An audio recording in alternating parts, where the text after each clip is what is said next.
We are shifting our focus to the national capital. Now, Delhi is reeling under a severe heat wave and is also facing a water crisis. Meanwhile, a public outrage has led to a group of people vandalizing the Delhi Jal Board office in Chhatarpur, smashing windows with earthen pots. Now, this incident has triggered a war of words between the Aam Aadmi Party and the BJP. Delhi Minister Saurabh Bharadwaj sharing the incident of the vandalism video on his Twitter account has accused BJP leaders of inciting the destruction. Meanwhile, on the other side, BJP maintains that the Delhi government is corrupt and is accusing the Delhi government of trying to deflect attention from its corruption charges. Meanwhile, the BJP has also appealed to the public to not damage any property, acknowledging the anger but urging restraint as well. We have seen the BJP take to the streets over the last 2 days protesting against the shortage of water in the city. Remember, viewers, water tankers have been deployed. You can see those visuals of people queuing up to fill the buckets that they're carrying with them. Some people have even had to walk more than 3 kilometers just to obtain a bucket of water in order to fulfill their daily needs.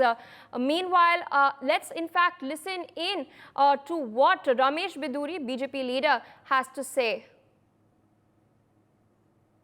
जो बिहार से खबर आई है वो बहुत serious बात है। 5 मई को NEET का एग्जाम था और 4 मई को एग्जाम पेपर लीक किया गया। कुछ बच्चों को एक सेफ लोकेशन पे ले जाया गया, उनसे मोबाइल ले लिए गए, उनको क्वेश्चन पेपर एक दिन पहले दे दिया गया और फिर उनको अपनी हिरासत में जाके एग्जाम दिलाया गया और वो बच्चे क्वालिफाई भी हो गए। ऐसे 4 बच्चों को पुलिस ने अरेस्ट किया है और करीब हमारी एक ही मांग है, केवल हमें ये बताएं कि दिल्ली में 2014 में 13 में जब आप पहली बार 50 दिन की सरकार में तब भी 950 एमजीडी पानी था। आज भी 950 से 1000 एमजीडी पानी है। 10 साल में 5 लाख लोग प्रतिवर्ष दिल्ली में बढ़ जाती है जनसंख्या। रोजगार के लिए बाहर से लोग आ जाते हैं, दिल्ली की नेचुरल पॉपुलेशन बढ़ती है। 25 लाख लोग अगर बढ़ गए 5 साल में, 50 लाख लोग बढ़ गए 10 साल में, लेकिन एक भी एमजीडी का कोई नया ट्रीटमेंट प्लांट केजरीवाल ने नहीं लगाया है। जो कांग्रेस के प्रपोजल के थे, वजीराबाद में 100 एमजीडी का था, ओखले में 100 एमजीडी का था, उन्हीं को 10 साल में पूरा कर देते आप। 1250 एमजीडी 1300 एमजीडी दिल्ली के लोगों को पानी चाहिए, वो है नहीं। तो इसीलिए ये जो भ्रष्टाचार में संलिप्त सरकार है, भ्रष्टाचार से अपने आप को बचाने के लिए एक नैरेटिव पेश करने के लिए केजरीवाल, दिल्ली का बेटा, केजरीवाल को बंद कर दिया।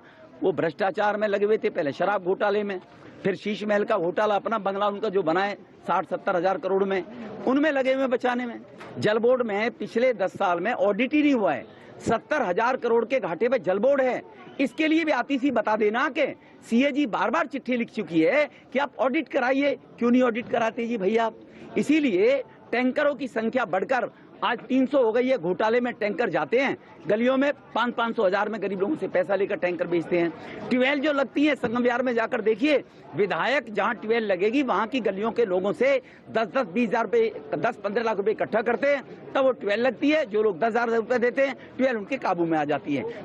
For more such videos, subscribe to the NewsX YouTube channel, hit the bell icon.